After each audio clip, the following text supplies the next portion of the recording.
أما بعد فأعوذ بالله من الشيطان الرجيم بسم الله الرحمن الرحيم وما أرسلناك إلا رحمة للعالمين صدق الله العظيم.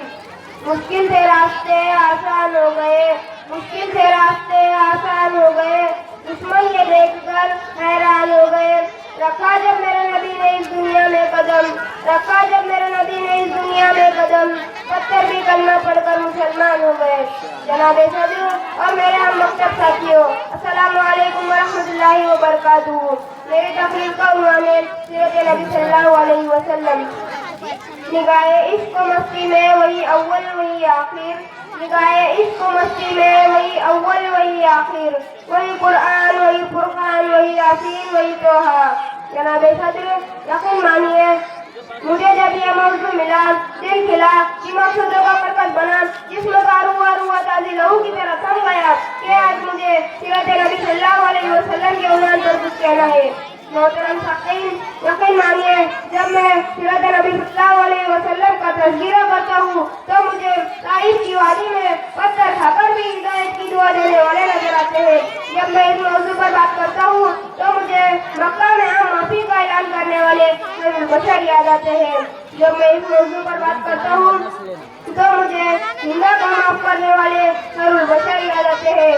جب میں اس موضوع پر بات کرتا ہوں تو مجھے آمینہ کے لال بھوکے پیاسے لا الہ الا اللہ کی صدا دیتے نظر آتے ہیں. میں ان کی سیرت کی کیا بات کروں.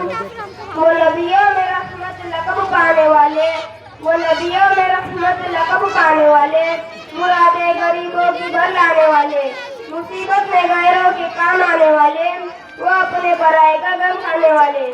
جناب صدر آج کی دنیا والے کسی کی دیانت کا ناز کرتے ہیں تو کسی کی خوبصورتی کی بات کرتے ہیں، تو کسی کے احسان کا ناز کرتے ہیں، تو کسی کی ثقافت کی بات کرتے ہیں. میں اس نبی پر ناز کیوں نہ کروں جس کے اندر خصوصیاں پائی جاتی ہے. میرے نبی کے اندر صداقت تھی جس سے ابو بکر صدیق بن گئے. میرے نبی کے اندر عدالت تھی جس سے عمر فاروق اعظم بن گئے. میرے نبی کے اندر سخاوت تھی جس سے عثمان غنی بن گئے. میرے نبی کے اندر شجاعت تھی جس سے علی شیر خدا بن گئے. زندگیاں بیت گئے اور قلم ٹوٹ گئے، زندگیاں بیت گئے اور قلم ٹوٹ گئے، تیرے اوصاف کا ایک باب بھی پورا نہ ہو سکا. جناب صدر یقین مانیے جس کے دل میں نبی صلی اللہ علیہ وسلم سے محبت نہیں، الفت نہیں، جذبہ نہیں، ایسے دل والے انسان فاسق تو ہو سکتے ہیں، منافق تو ہو سکتے ہیں، کافر تو ہو سکتے ہیں، پر ایسے دل والے انسان مومن اور مسلمان نہیں ہو سکتے. آج اس کے رسول کے بڑے بڑے دعوے کرنے والے مسافر رسول کا ساتھ دیتے نظر آتے ہیں.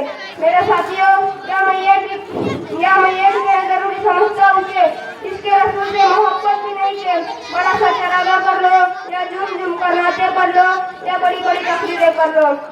میرے نبی صلی اللہ علیہ وسلم کا تقاضا تو یہ ہے کہ اپنے روز مرہ کی زندگی کھانے پینے اٹھنے بیٹھنے میرے نبی صلی اللہ علیہ وسلم کی پیروی کرو. جناب صدر دل تو نہیں چاہتا کہ اس موضوع کا اختتام کروں.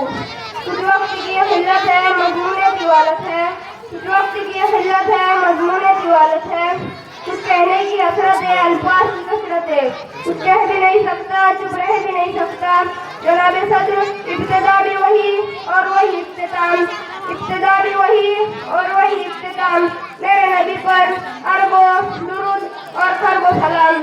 آپ کی سمجھے وہ شکریہ. وما علینا الا البلاغ.